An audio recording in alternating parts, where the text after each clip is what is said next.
You know, golf's a game that is played, and improvement requires you to become a better player. There's no other way. And I believe you're not going to learn to become a better player on the practice tee. You learn to become a better player on the golf course. You know, when I meet a new student, we go to the golf course, I commonly see two things. Golfers typically play very aggressively. They try to hit every drive as far as possible. They're always aiming at the pin, and they're trying to make every putt. In other words, they're trying to make birdies. They're trying to birdie every hole. The second thing is they love to analyze every shot and criticize themselves. They'll say things like, I moved my head, I looked up, or I wasn't properly aimed, or I swung too quickly, or I misread the putt. It goes on and on. But these aren't the problems. The problems is that the golfer doesn't know how to play golf. They don't know how the game is best played. When you continuously try to make a lot of birdies, you're going to make a lot of double bogeys, and you're going to have a lot of blow-up holes, and that's all there is to it. In this video, I'm going to explain how you can shoot the lowest round of your life, a career round, without hitting even one great golf shot. I'm also going to explain how my students approach every shot from a 2-foot putt to a drive with the same simple goal in mind. So, with that all being said, let's get to it.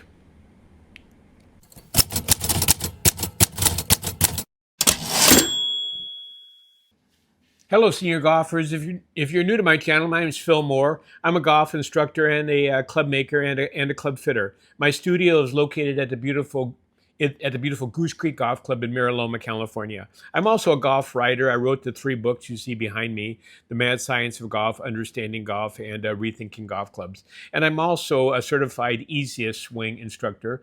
I worked with the founder of Easiest Swing, Brian Sparks, for several years. I fully embrace his philosophy. I teach it every day. I've had students from over 20 states, including Mexico and Canada, fly in to Goose Creek to work with me to learn more about Easiest Swing and apply it to their own game. In this video, I'm going to explain why continuously striving to hit perfect golf shots, continuously striving to make birdies, is inhibiting your ability to improve. You know, when I work with a golfer with my golfers on the putting green, the first thing I emphasize right off the bat is nobody makes a lot of long putts. Even on the PGA Tour, the best putters in the world, putting on the best greens, even with the help of their caddy helping them read the green, they're only 50-50 from 8 feet, the best putters in the world on the best greens. You know, the average golfer is less than 50% from 5 feet.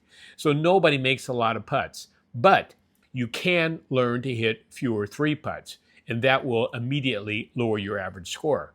The same thing happens on the golf course, the same philosophy. Nobody makes a lot of birdies. The guy that shoots 93, he averages 0.3 birdies around. And the guy that averages 78, averages 0.8 birdies around. He doesn't hit 15 more birdies to shoot 78. He just shoots 78 because he hits fewer bogeys and triple bogeys and blow-up holes. So you can learn to hit fewer double bogeys and triple bogeys and blow-up holes, and you can significantly lower your average score, and that's what we're gonna talk about today. You know, I wrote about this extensively in both my books. In Understanding Golf, I wrote a chapter: Poor shots hurt your score more than good shots help your score. And in that chapter, the title quote was from the legendary Harvey Penick. And Harvey wrote, "The important question is not how good are your good shots, it's how bad are your bad ones." You know, nobody cares that you hit a 300-yard drive on 15 because you also hit 3 out of bounds trying to hit the 300-yard drive. And those out-of-bounds shots cost you a lot of strokes. And when you hit the 300-yard drive, you didn't get to take a stroke off your score. It just made the second shot a little bit easier. So the poor shots hurt your score and a lot more than the good shot that helped your score. In that, I also quoted Tiger Woods in that chapter. Tiger Woods writes, "I won 12 times in 2000. It was his greatest year, including 3 majors, and I only remember hitting one shot that I would call perfect. It was a 3-wood on number 14 on the 3rd round at the British Open at St. Andrews." He won 12 times in 3 majors and remembers hitting one shot perfect other than a few putts. Ben Hogan talks about this all the time. Jack Nicklaus talks about this all the time. Bobby Jones talks about this all the time. They all say they're at their best very rarely, and when they are at their best, they only hit a few shots that go exactly where they intended to go. So again, over and over, emphasize it's not about hitting more great shots, it's about making your below average shots better. I had a guy came in my studio last week. He was a new student. He just came off. He wanted to take lessons. He had just shot 98 at Goose Creek, and he was frustrated. And he came in and he was telling me all about all the bad shots he had hit, the 2-foot putts he missed, the ones he hit OB and in the water and the trees, the depth shots from the fairway, the time it took him 3 shots to get out of a sand trap. So I asked him, okay, that day he shot 98. I said, how many really below average? I mean, you're not that great of a golfer, but for you, were really below average shots for you. And he thought about it, and he came up with 24 shots. He said were really below average. And I said, well, how many shots were above average that were for you that were actually better? And he thought about that, and he said, remember, well, the first hole I made kind of a long putt. I never do that. And then the 4th hole, I got out of the sand trap and won in the middle of the green. I rarely do that. And then on the 7th hole at par 5, I hit a good 3-wood. I almost never do that. And he came up with 6 shots that he hit for him that were better than average. So I said, okay, well, you shot 98, so the rest of your shots are average, 68. He said, yeah, 68 were average. So I said, okay, so how are you going to get better? And he said, well, I'm going to hit more of these. He said, no, that's not the answer. You're not going to hit more of these. These are just lucky. There's going to take a lot of time, a lot of effort, and a lot of frustration trying to hit more great golf shots. What you're going to do is you're below average. You're going to move some of your below average into average. That's easy to do. If you look at my last videos, I talk about that a lot. All you have to do is think better on the golf course. Learn to expand your margin of error on the practice tee. It's not that difficult to do. And this is where I go, to hit more below average shots into average shots. I had a student named Tony came in a while back. Tony had just retired. He loved playing golf, shoots around a 110, average between 110 and 115. Sometimes he shoots 120. He just wanted to see if he could someday break 100. And I said to him, okay, Tony, well, our goal is for you to get in the 80s, because breaking 100 is just too easy. And when you're in the 80s, you keep scoring like you do, you keep really good score like you do. When you get in the 80s, I think even from the senior tees, only 10% of the golfers ever really break 90. So this is what you want to be. You want to be a good golfer. So to do that, first of all, you have a 7-lesson series. You're going to learn your technique, your way to expand your margin of error in every aspect of the game. You're going to understand the various aspects of the game and learn to improve your ball striking in the various aspects of the game. Then, most importantly, I'm going to take you to the golf course and I'm going to teach you to think differently. I'm going to teach you to keep the ball in play. I said we're going to have one rule when we get to the golf course. You're just going to keep the ball in play. You're going to try to get within 100 yards in regulation on every hole safely. And then you're going to work in your short game. You're going to try to get up and down in 3 from there. That's when the real game starts. When I first learned to play golf, over 60 years ago, and I asked the head pro, how do you get better at golf? And it's the same today. Nothing's different.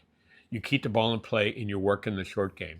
This is what I did with Tony. This is what I do teach all day long. It's old school golf.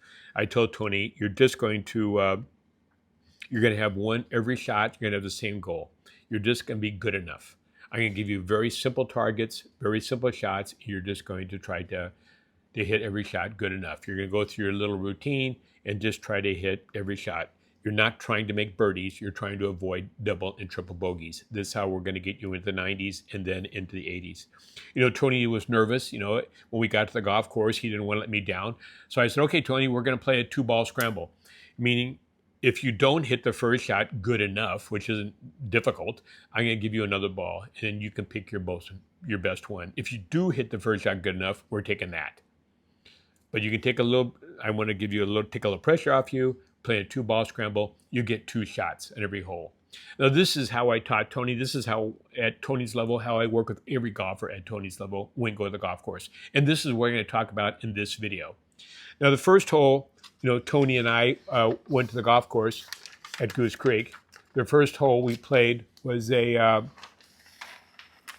went to number 9, and it's a par 3 that looks like this. It was 150 yards to the pin. It's a long, narrow green. There's a deep bunker on the left.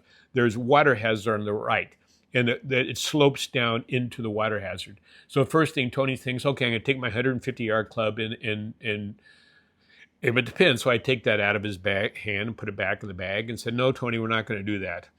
If you pull it into the sand trap, it's a deep sand trap. It's hard to get out of. It'll probably take you 2 to get out of. You can easily go over the green, down the hill, into the water. If you hit it into the water, you have to take a drop here. You're well below the green. It's not easy to hit up onto the green from down here. Either way, you're probably going to make a blow-up hole. So remember, Tony, today, no more birdies. Today, we're going to keep the ball in play. So you're going to take whatever your club, you hit about 120. You're going to aim right over here, way far away from the water, anywhere over here. Anywhere from over here is fine. Go through your routine, pick your spot, take a deep breath, and hit it right here. Then you've done your job. Now you're in play. Now you've been working on this short game for weeks. You're going to try to chip up and 2-putt. That's the goal. Next hole. Next hole, we go over to number 10 at Goose Creek. Number 10 is a short par 4 from the up tees. Tony playing senior. Tony's a senior. He's playing the senior tees. There's 3 fairway bunkers and 1 greenside bunker. There's a deep greenside bunker to the right of the green, and there's a little bowl here just in front of the greenside bunker, and the pin's a difficult position. Now, both of these bunkers, fairway bunkers, come into play for Tony. So again, Tony takes his driver, and he's going to try to hit. It's only 40 yards between here. He's going to try to hit it right here. So I take the driver, put it back in the bag, and said, no, Tony, we're not going to do that. Even if he did happen to pull this off, which he's not going to do, he's going to try to get aim at the pin the second shot, and again, go down this bowl, go in the bunker, short side himself, again, bringing big numbers into play. So I said, Tony says, don't worry, Phil, I'm good at fairway bunkers. He's not. People are not good at the fairway bunkers. You don't know what you're going to get in. It could be plugged. You could be against the lip. It could be well below your feet, above your feet. Even if it's perfect, you're probably going to fat it at Tony's level and still be in the green in 2. So what we're going to do is just take a club. You can't get in these.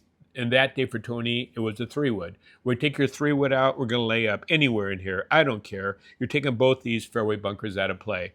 We're keeping the ball in play today, Tony. We're not trying to make birdies.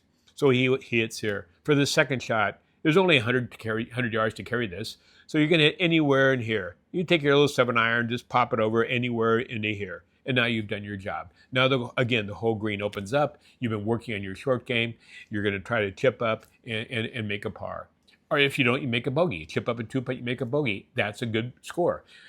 Par at Goose Creek is 71. You bogey every hole, you shoot 89.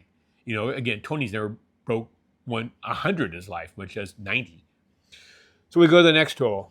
The next hole at Goose Creek, number 11. It's a par 3.